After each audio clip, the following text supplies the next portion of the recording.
Hey, what's up? My name is Gabby. Welcome back to my channel and happy Valentine's Day. And today, to embrace Valentine's Day, I thought it would be fun to do a romance recommendations video that's kind of broken up by your favorite romance tropes. So if you're looking for different tropes, I'll include timestamps down below for all the different tropes that I'm going to mention in case you wanted to jump around. But some of these tropes are going to be some of my personal faves, and then some of these tropes are going to be ones that I don't personally enjoy that much, but these are some books that do have this trope that I did enjoy. So yeah, let's just jump right in, shall we? So the first trope that is probably my personal fave is the hate to love trope, or some could call this the enemies to lovers trope, or something like that, but I am very particular and very specific when it comes to my enjoyment of this trope, because sometimes I do think this can be done in a really toxic, kind of gross way, and so I'm very particular about the different kinds of hate to love that I enjoy. But if you also enjoy the hate to love trope, then I would obviously recommend The Hating Game by Sally Thorne. No surprises here, this gets recommended in every romance recommendation video ever, but it's because Josh and Lucy are so cute. There's this hate to love energy because they're both competing for the same job promotion at the book publisher. And so yeah, it's just super entertaining, super cute. Another one of my faves is The Unhoneymooners by Christina Lauren. This one is about these two sworn enemies who both of their siblings are getting married, and then they end up having to take their siblings' honeymoon together. And not only is it a hate to love romance, but it's also a fake marriage kind of situation happening in this book. They have to pretend to be married, which is another one of my favorite tropes. We'll get to that. But this is also one of my favorite hate to loves, so I had to mention it here. Another one of my favorites is Shipped by Angie Hockman. This book actually compares itself to The Hating Game and The Unhoneymooners on the back of this book, so this feels like the perfect recommendation in this category as well. And this one, we're also following these two people who work for the same cruise line, and this book all takes place kind of on a cruise. It's all very tropical, but they're also both competing for the same promotion, so it also kind of has that hate to love kind of competitive vibes. And then I would also recommend Egomaniac by Vi Keeland. This one was one of my favorites because it's an office romance vibe, but it also definitely has that hate to love aspect to it because these are two people who are going to be working in the same office space.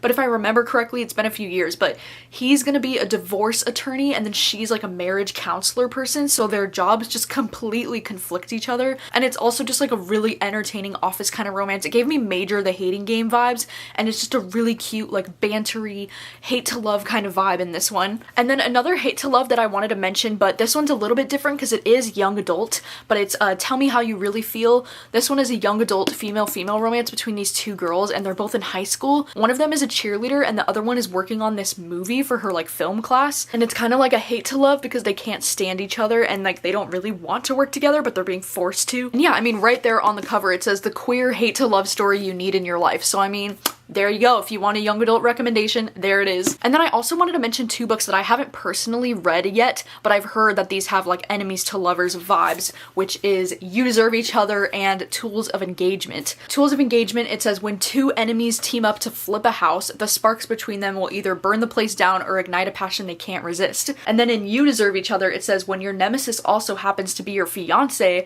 happily ever after becomes a lot more complicated in this wickedly funny lovers to enemies to lovers romantic comedy debut. So yeah, these have a lot going on. I haven't read either of them, but they're both still on my TBR. I've heard great things about this one especially. Right, and my next favorite trope, that's one of my absolute favorites that might also be my top favorite, is fake dating. I just freaking love fake dating situations in books. I don't know why. Maybe it's because it's so unrealistic. I don't know anybody who's ever fake dated in real life, but maybe that's why I enjoy it, because it's just a fun thing to imagine happening to people. But some of my personal favorite books that involve fake dating, obviously I just mentioned The Unhoneymooners by Christina Lauren. This one's almost like a fake marriage situation, but it also feels just like fake dating because of the situation. They have to basically pretend to be their siblings on this honeymoon where their siblings are supposed to be, married. So they just have to pretend to be this married couple even though they're not. There's also Written in the Stars by Alexandria Bellafleur. This one's a female romance and it involves fake dating. And it basically just involves these two women who decide to get in a fake relationship from Thanksgiving time until New Year's time. And they're basically just going to be doing this so that their friends will like leave them alone and stop asking them to like bring a date to all the like holidays at that time of year.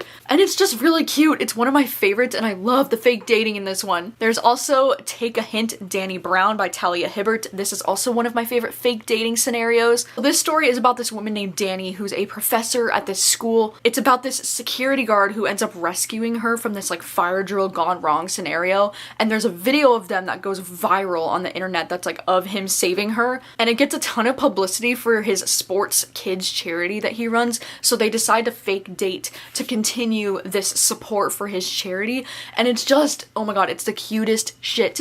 There's also The Love Hypothesis by Ali Hazelwood, which, you know, this book is just all the rage right now on the internet, and it just says, when a fake relationship between scientists meets the irresistible force of attraction, it throws one woman's carefully calculated theories of love into chaos. And yeah, this one's really cute. You know, as it said, we're following these two scientists, there's fake dating. It's so freaking cute. It lives up to the hype, in my opinion. And then we have The X Talk by Rachel Lynn Solomon, and this one is not only like a fake dating situation, it's more like they have to pretend to be exes, which is almost even more interesting because it's like you have to know so much about a person in order to pretend to be exes. And yeah, in this story, it takes place in Seattle and it follows these two people who both work at a radio station, and they get this idea to do this show called The X Talk in order to like save their radio because their radio isn't doing very well with ratings. And so they create this show called The X Talk where two exes come onto the show and kind of talk about what happened in their relationship and how it went, you know, badly. The station can't afford to hire some exes to do this, so they ask the girl and the guy that work at the radio station to pretend to be exes on this talk show. And it's just, chef's kiss, so cute. It's like not only is it fake dating vibes, but it's fake exes, which is like a whole new level to it. And then I haven't personally read this book yet, but The Wedding Crashers by Mia Sosa also involves fake dating. This one comes out April 22nd. It's about two strangers who get trapped in a lie and have to fake date their way out of it. So sounds intriguing. And then the next trope is going to be kind of similar to the last trope, but it's going to be fake marriage or fake fiancés, like the next level up, because there is the dating plan. And this one says, even with a step-by-step plan, these fake fiancés might accidentally fall for each other in this hilarious, heartfelt romantic comedy. This one can also be like a second chance romance in a way, because these are two people who they knew each other in high school and they were kind of a thing in high school. And now years and years later, she's really getting pushed by her family to get married. Like they are really putting it on her, and so she doesn't want to have to deal with them like breathing down her neck about it. So these two pretend to be fake fiancés just for their families to like get off their back. And yeah, it's a really cute time. I'm obsessed with this cover. Isn't it one of the cutest covers you've ever seen? There's also Roomies by Christina Lauren that involves fake marriage. It involves this guy who's Irish, I believe, and he needs to be able to stay in the country. So the girl in this one, Holland, she decides to marry him so he can stay in the country, and that's kind of the fake marriage happening in this one. There's also The Bride Test by Helen Huang. It's also been a minute since I've read this one, but if I'm remembering correctly, it involves this arranged marriage that's kind of like a fake marriage at the beginning, and then they slowly start to develop feelings for each other. And then if you want to take this even a step further, there's fake friendships, because in this book, The Wedding Ringer, we follow these two girls who one of them asks the other if she can pretend to be her friend for her wedding, like if she can pretend to be her maid of honor, because she doesn't really have any friends.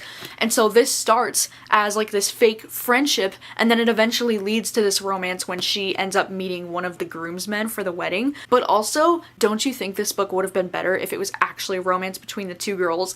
I mean, that would have been so cute to have it start as like a fake friendship scenario and then it eventually evolves into romance between them. But you know, either way, it was still cute. Okay, the next romance trope is probably another one of my top tier faves because it's the forbidden trope, like forbidden romance, when they're kind of like sneaking around, don't want to be caught because of one reason or another. One of my absolute favorite romance books that you're probably gonna roll your eyes or think I'm trash because of this is Birthday Girl by Penelope Douglas, which I don't even care. I am trash for this book. This is probably my favorite forbidden romance book that there is out there, because in this book we're following this girl named Jordan who starts to get in this romantic relationship with her boyfriend's dad. Ooh, and his name is Pike. Okay, and there's just something about this romance that I really enjoy. If you're wondering, Jordan is about 19 years old, I think, in this one, and then I think his dad, Pike, is like in his 30s. There is quite an age gap in this book as well, but Oh my god, this book is just so steamy. It's so perfect and it's so forbidden. Like, oh my gosh, the forbidden aspect of this story is what kept me intrigued. But I also just genuinely loved Jordan and Pike as characters, and I want to reread this book all the time. This next one isn't really primarily a romance book. It's actually more like historical fiction kind of vibes, but I had to mention The Seven Husbands of Evelyn Hugo has one of my favorite forbidden romances that I've ever read. And that's all I'm gonna say, because you don't need to know more than that. Like, you don't need to know this is fantastic, even though this is not primarily a romance book, but it also has one of my favorite romances that I've ever read in my life, so I have to include it on this list. There's also Red, White, and Royal Blue that definitely has this forbidden vibe to it, just because it's a male-male romance that is between the first son of the first female president of the United States and a freaking prince. And I feel like this one feels forbidden just because their lives are so much in the eye of the public that they feel like they can't be their true selves. So it's kind of more like they're like sneaking around or like hiding their feelings because it's forbidden. Especially by the prince in this book, like his family, they would not be on board with this romance. So I feel like that's what makes this book feel pretty forbidden in nature, is just because of the situation with their lives. There's also Brokeback Mountain, which is an iconic tragic love story. That's one of my favorite forbidden romances that follows these two cowboys back in the day. And if you know, you know, it hits. Jack and Ennis, ooh! It also has one of the best book-to-movie adaptations that I've ever seen, and Brokeback Mountain is also very short, okay? We're talking like less than an hour of the audiobook. There's also this one book called From This Moment by Melanie Harlow. I haven't read this one in a minute, but from what I remember from it, her husband dies, and then this is a romance about how she starts to develop feelings for his twin brother, which does sound super forbidden, and it very much is, but this romance was so beautiful. Oh my gosh. Okay, I haven't read this in like 5 years, but I remember absolutely loving it.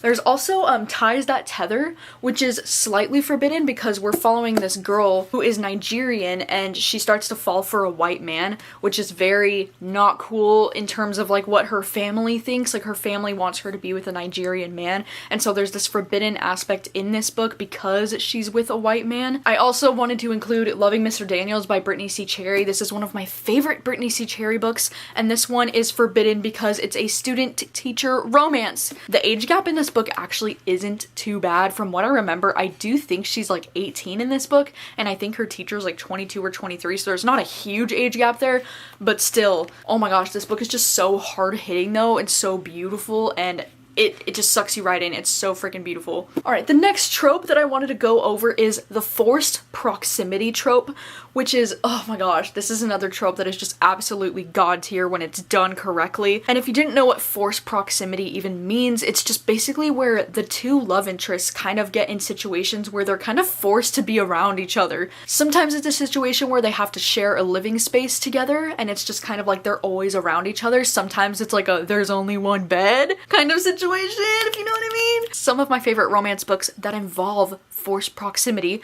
include The Butterfly Project by Emma Scott. This one is a situation where we're following these two characters who live in New York. The main girl, Zelda, she writes graphic novels, which is like one of the coolest jobs ever. And then we're also following this guy named Beckett who's recently gotten out of prison, and it basically becomes a situation where they just need to share an apartment in order to pay their rent in New York and in order to survive. And it just slowly starts to turn into romance, and I love this trope of like sharing an apartment together, sharing a space, having a roommate, and then it eventually turns into love. And this is honestly one of the most underrated romance books I think that I've ever read. Like, I love this book with my whole freaking heart, and I don't know why more people aren't talking about it. And then I thought I would also mention the book that I'm currently reading, which is One Night on the Island by Josie Silver. This one is very much a forced proximity situation. Like, even on the back here it says one cottage, two strangers, the start of a great love story, because we're following these two people who go on this like island trip, like an island getaway. They're both anticipating being alone in this cottage to like get away from people,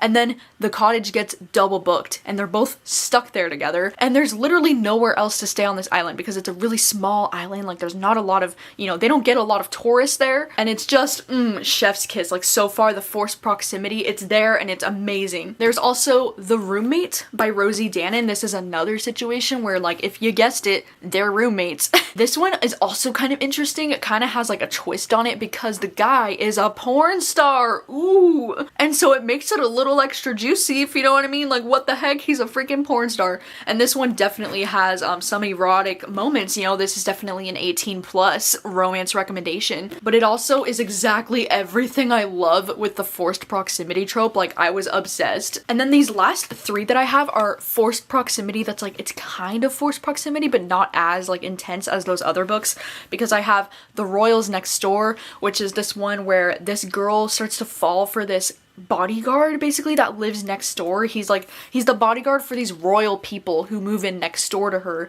And so it's kind of this forced proximity situation just because he's working like right next to her house, so that's why they're seeing each other a lot. But it's not as intense as like actually living with someone, if you know what I mean. But this one was still really cute. I read it last year, really enjoyed it. There's also The Simple Wild by K.A. Tucker, which this one is about this girl who goes to Alaska to be closer to her dad. There's this guy named Jonah who's a pilot who works for her dad. So because he works for her dad and she's living with her dad, there's kind of this like forced proximity happening where they're just kind of always around each other, and that's kind of what brews this romance together.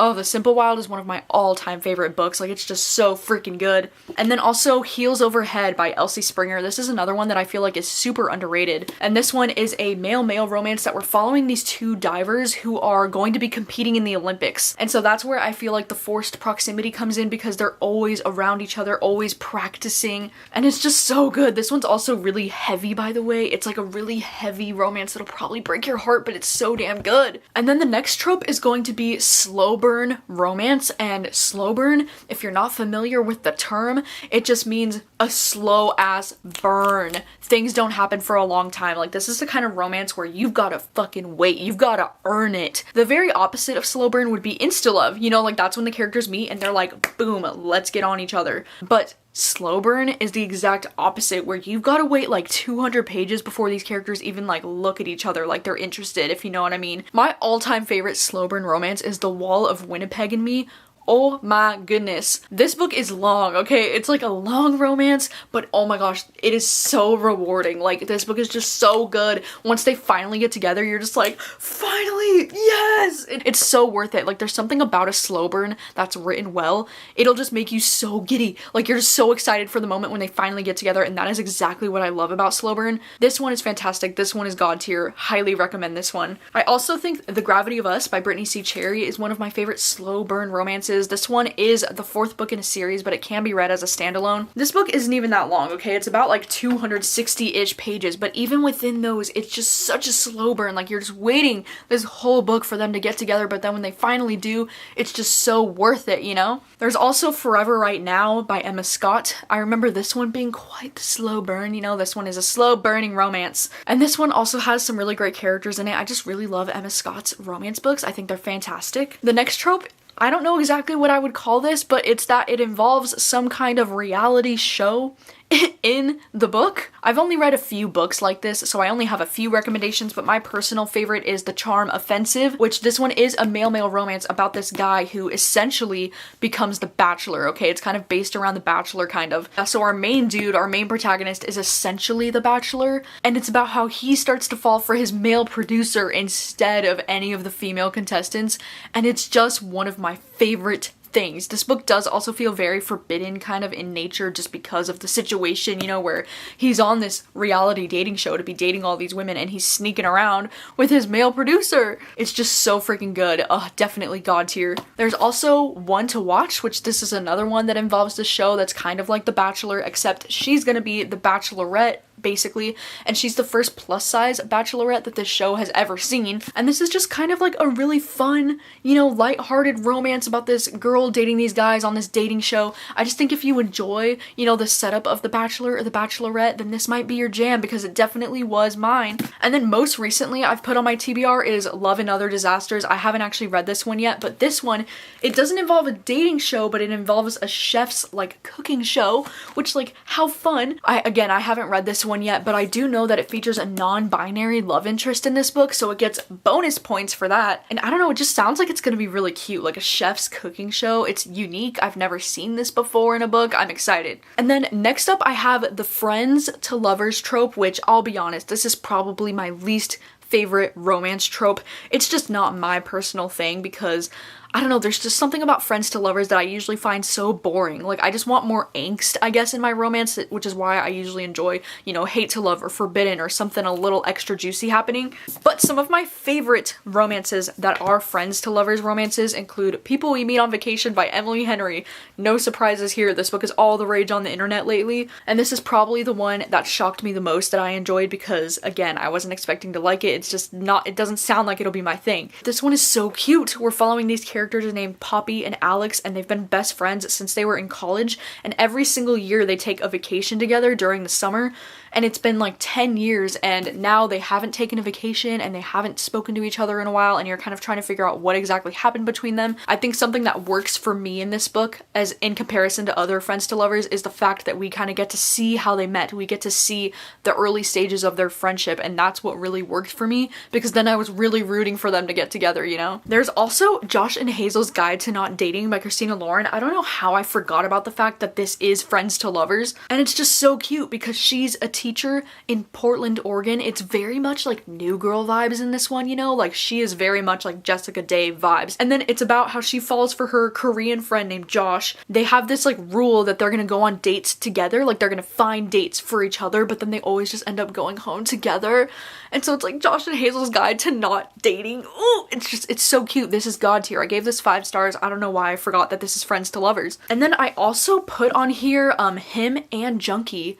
I guess, yeah, like when I think about it, yeah, these are both friends to lovers stories, so I guess I don't mind friends to lovers when it's gay. But seriously though, Him and Junkie, these are both some of my favorite male-male romances of all time. More so Him though, because this one we follow these 2 hockey players named Jamie and Wes, who they've been best friends since they were like 13-ish, and they went to this, you know, hockey camp together when they were that age, and now it's about how they're coming back as coaches at this hockey camp, and now they're starting to develop feelings for each other, and it's just the best. It's God tier. I love Jamie and Wes. And then in Junkie, we're just following these 2 guys who are really close friends. One of them is the president at a frat house, I think, and then the other one is like a NASCAR kind of driver dude, and they're best friends and they start to develop feelings for each other. Like I said, I guess friends to lovers, like, I don't mind it if it's gay. And the next trope is another one that I don't know exactly like how to describe what it is, but it's when they're kind of like anonymously talking to each other online, but they don't know that they know each other in real life, and they don't usually like each other in real life. Like, that's a very specific trope that I do enjoy in books. My top recommendation would be Top Secret by Serena Bowen and Elle Kennedy, because in this book we're following these 2 guys who are both competing to be the president of their frat house, like in reality, and they're roommates, you know, and they can't stand each other, but then online they're secretly talking to each other, but they don't know that they're talking to each other on this dating app. And it's just, oh my god, it's just so cute. And then there's also, spoiler alert, but this one is more of a situation where they're writing fan fiction together online for this show that he is an actor on the show in real life. And she doesn't know that she's talking to the actual actor, but they're writing the fan fiction together for the show. It's a little confusing to explain, but it's just like, it's one of those things where like they're secretly talking online, but they don't know that they're talking to each other, and they know each other in real life. All right, the next trope that I wanted to go over is the second chance romance trope, and I'll let you know too. I don't really know why, but this is another one of my least favorite tropes in a romance book. I don't know, it's never usually juicy enough for me, but I do have some favorites. Like, my personal favorite second chance romance of all time is The Bromance Book Club by Lisa K. Adams. This one, oh my gosh, there's just something about it, you know? It's just really great. It's about this husband and this wife who they think they're gonna get divorced because they just aren't, you know, really in love with each other anymore. Like, the spark is gone, and so he joins this bromance book club where they read romance books in order to, you know, connect with their more like feminine side, I guess, and kind of like try to understand where their wives are coming from. It's just this main guy, Gavin, in this book, he's one of my favorite male protagonists because he has a stutter, and he also plays second base on a Major League Baseball team. Like, I just love him so much. And then another second chance romance that I haven't actually read yet is Count Your Lucky Stars by Alexandria Bellafleur. This one is a female-female romance, and it's about these 2 girls who, they had this thing in high school, they had a kind of like fling, and they haven't seen each other in 11 years, and now it's kind of like how they might be like started things up again. Like, I don't know, it just sounds so freaking cute. This one is on my TBR for this month, but I haven't quite gotten around to it yet. And then this next set of recommendations, I guess these books are kind of like second chance romance, but it's more of a situation where like they've been kind of pining after each other for like 10 plus years potentially, and they've never found the right time. Like, they're just always kind of off timing with each other, and then you're just waiting to see them get together, which I do really enjoy this trope usually, just because there's so much pining. You know, there's a lot of yearning here. Some of my favorites with this trope include The Light We Lost. This one is one of those romances that takes place over a span of about 10 years, and we're following this couple who I personally, it's been a few years since I've read this, so I can't remember if they were actually together at the beginning of this, but after college they both go on to live very different lives, and they're just kind of always in and out of each other's lives, but they always have this connection and like this maybe one day, but like one of them is in a relationship, and then by the time the other one's ready, the other one is in a relationship, and it's just like bad timing, you know? Oh yeah, so it does say in here, it's a 13-year odyssey. It's just devastating, it's romantic, it's beautiful. And then we have Before We Were Strangers by Renee Carlino. This one is another one of those stories where they were together in college, and we kind of got to see them being super cute in college in New York, and then this story takes place 15 years later when they see each other again on a subway. It's literally like they see each other, the doors close, the subway takes off, and you're just like, what? And this was one of my favorite romances ever at the time. I read this in 2015, so like it's been a freaking couple of years since I've read it, so I don't remember everything in great detail, but I really enjoyed this one. It was one of my favorite like pining after each other kind of romances that I've read. And then there's also 7 Days in June. This is another romance where they were together when they were younger, but they only had 7 days together, and then this is about how they're like reconnecting again as adults. And this one is one of those romances that is just so like hard hitting, and it's so beautiful, and it has some really great characters. There's also Eleanor and Gray by Brittany C. Cherry. This one's another one that's like very hard hitting and very sad, but it's one of those romances where they were together, I think when they were like really young. I think they were like 13 or 14 when they first got together, but then this takes place years later when they're adults. And I believe, if I remember correctly, it's going to be a situation where they're like working together again as adults or something like that. And then there's also One Day in December by Josie Silver. This one is definitely a situation where they're kind of like pining after each other for like 10 years, but it's also a situation where there's kind of a love triangle involved, because she sees him at a bus stop and she thinks he's like the most beautiful goddamn person she's ever seen in her life. But then her best friend starts dating this man, and it's kind of this situation where they're just kind of like in each other's lives for these 10 years, even though they know they had that spark. And so you're just kind of waiting to see them get together. And then the last trope that I wanted to mention, that's another one of my personal favorites, is when you have two characters who've just been going through a lot of really hard times, or who've recently experienced a tragedy, and they kind of find hope in each other again. Because I would definitely say The Butterfly Project gives me those vibes, because both of the characters in this book have been having a really difficult time with their life, and it's just kind of beautiful to see how they can really bring the best out of each other and like make themselves feel human again, you know, by being together. It's just freaking stunning. There's also Someday Someday by Emma Scott. This is one of my favorite male romances, but this one's another one that's very hard hitting and very sad, because both of these men have been through such tragic things, especially recently in their lives. They're both recovering drug addicts, and they both just have a lot of different sad things happening in their lives, but they definitely rely on each other to feel happiness again. And I feel like this is also another situation where it's kind of like a forced proximity, because he gets hired to work for his dad, and so he's going to be taking care of his dad, kind of like a nurse situation, so he's like in the house with him a lot and that kind of thing. It's just, oh, it's fantastic. It's God tier. There's also Full Tilt, which is another one by Emma Scott. I feel like Emma Scott is just so good at writing these like kind of tragic but beautiful romance stories.